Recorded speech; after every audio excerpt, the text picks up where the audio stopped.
Derrière ces portes sécurisées, un lieu stratégique longtemps resté dans l'ombre reprend vie. Nous sommes au centre antipoison. Bienvenue dans les nouveaux locaux de notre laboratoire, plus précisément le laboratoire de toxicologie et de pharmacologie clinique. Un laboratoire désormais à la pointe de la technologie. Ici, nous découvrons un espace entièrement réhabilité et renforcé. On a réhabilité tout le laboratoire pour répondre aux standards et aux normes internationales pour les laboratoires. 9 salles de nouvelle génération dédiées à l'analyse fine des substances chimiques. C'est pour détecter le mercure. Un local technique, une salle des gaz, un groupe électrogène et 2 réservoirs d'eau de 5000 litres chacun composent ce laboratoire. Pendant des années, ce centre fonctionnait avec peu de moyens. Le laboratoire manquait beaucoup de choses, beaucoup de contrefaçons, des problèmes d'électricité, de plomberie. Mais tout a changé en 2025. Avec l'arrivée du ministre de la Santé et de l'Hygiène publique, Dr Ibrahima Sy, une réhabilitation complète est engagée avec un coût de 300 millions de francs CFA. Vous savez, il y a une forte demande en matière d'analyse toxicologique et médico-légale au niveau du pays qui font que toutes ces analyses ont été faites souvent à l'extérieur parce que cela requiert d'utiliser des normes internationales. Lorsqu'on nous a expliqué les enjeux autour du centre antipoison, donc l'État du Sénégal a décidé d'investir massivement pour réduire ces analyses à l'extérieur parce que c'est aussi une question de souveraineté, une question aussi de préservation de nos données. Donc l'État a mis presque 1,5 milliard pour réhabiliter les locaux, remettre en marche tout ce qui est système électrique, système internet, tout ce qui est eau. Mais après, de prendre 1 milliard et de le mettre sur l'acquisition d'équipements de dernière génération.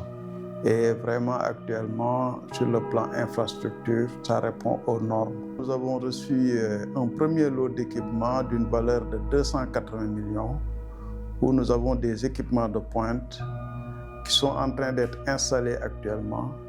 Et nous attendons d'ici fin avril un lot d'équipements d'une valeur de 1 milliard.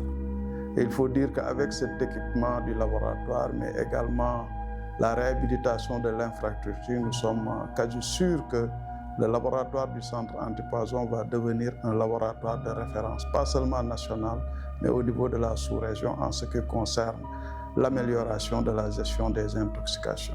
Désormais, ce laboratoire ne se limite plus à la santé, il intervient dans l'expertise médico-légale, l'analyse des sols et la détection de contaminants. Que ce soit les métaux lourds, les résidus de pesticides et même des additifs et autres, on pourra le faire avec l'équipement qu'on va recevoir. Pour le ministère du Transport, il y a l'alcool au volant qui n'est pas autorisé. Ça sera assez facile de doser par exemple l'alcool dans le sang des chauffeurs qui sont en infraction. Et je ne parlerai même pas du ministère de la Justice où nous recevons beaucoup d'analyses pour des expertises médico-légales. Pour l'instant, il n'y a qu'une seule partie qu'on peut faire, mais avec l'équipement, je pense qu'on va aider la justice à élucider beaucoup de cas, que ce soit des cas dans le cadre de la lutte contre la drogue, mais également dans les cas de mort suspecte. Même la lutte contre le dopage fait désormais partie de ses priorités. Nous pouvons participer énormément à la lutte antidopage en recherchant donc des produits dopants dans les milieux biologiques. Un tournant majeur pour ce centre antipoison, désormais prêt à répondre aux défis sanitaires et scientifiques. Aujourd'hui, il est élevé en établissement public de santé.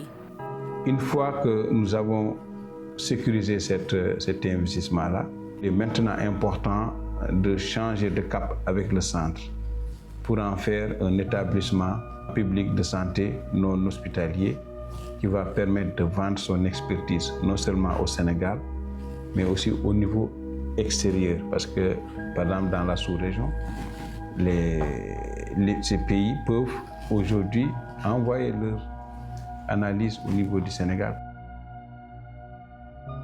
Une réalisation qui s'inscrit dans le bilan à mi-parcours du ministre de la Santé, marqué par la modernisation des infrastructures et le renforcement des capacités techniques.